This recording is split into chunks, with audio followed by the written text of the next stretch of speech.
Action Camera Power and Battery Charging, Part 1, Power Basics and the Specs and Protocols.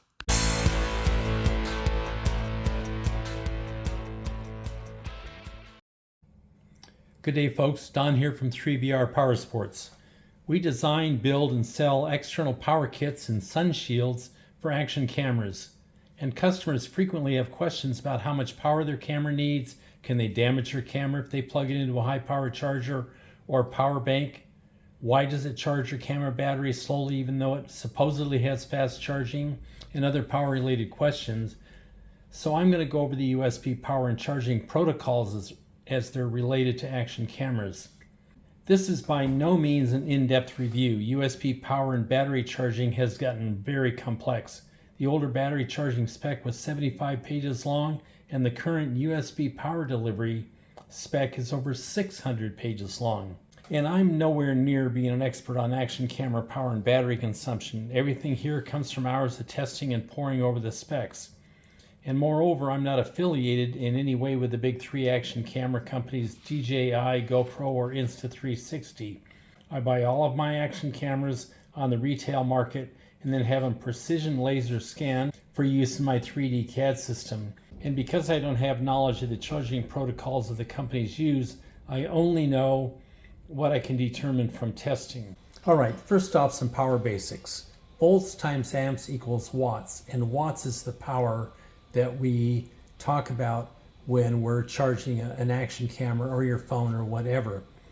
Okay, let's talk about the components of the system, the upstream and downstream components. The device providing the power is the upstream device, like a charger, or it could be a laptop.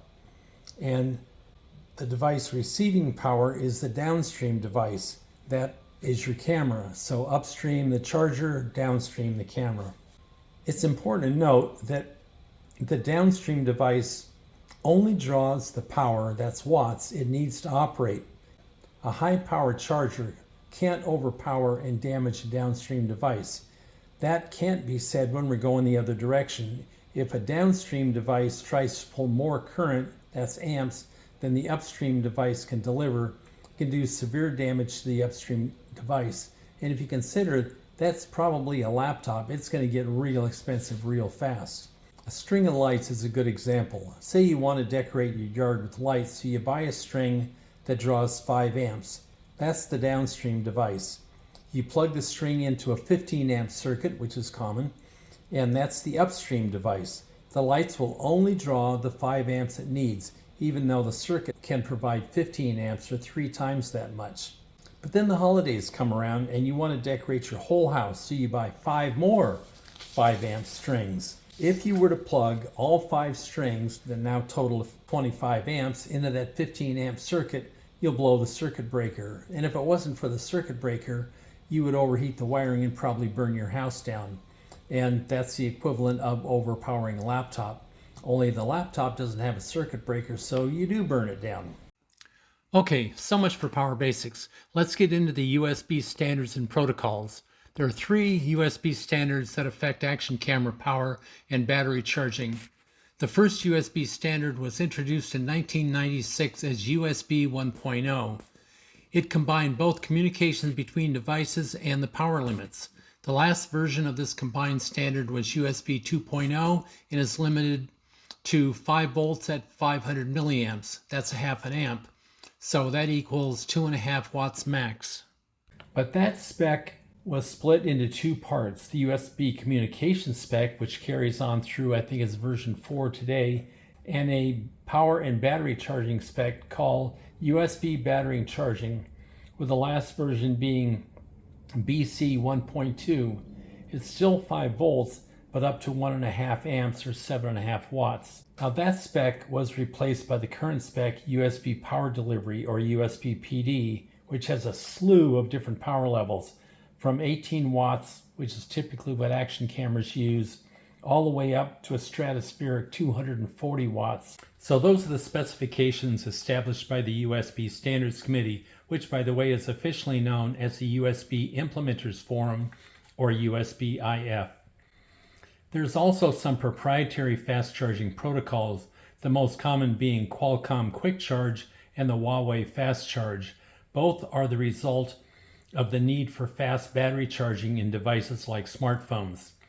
These protocols differ significantly from the USB PD standard in that they use the USB 2.0 cables with a familiar USB Type-A plug on the upstream end and use the data lines for handshaking. This is convenient in that you only need one USB cable to go from a BC 1.2 charger to one of the proprietary fast chargers. These protocols are able to increase the power to the downstream device by increasing the voltage while keeping the current at 2 amps max. In the case of the Qualcomm version 3.0, or QC3.0 as it's known, it's 9 volts at 2 amps or 18 watts max. The Huawei Fast Charge goes to either 9 or 10 volts while also limiting the current to 2 amps max. Both of these fast charge protocols are still in common use today. For example, the 3BR PowerSports Tap all-weather USB power port has a Qualcomm Quick Charge 3.0 fast charge protocol, so you can plug in any device with a USB Type-A plug on the upstream end. So that's it for the USB charging standards and protocols in use on the action cameras that I've tested. If you want more information on a particular protocol or protocols used on a camera, check out part 2 of this video, or the power tests that I've conducted on each of the cameras. These videos can be found on my YouTube channel, 3BR PowerSports.